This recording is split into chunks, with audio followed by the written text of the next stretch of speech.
Mira, este reservorio, cuánta plata acá invertida.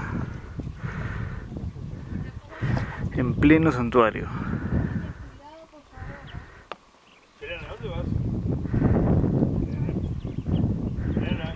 Por eso también es que no querían salir.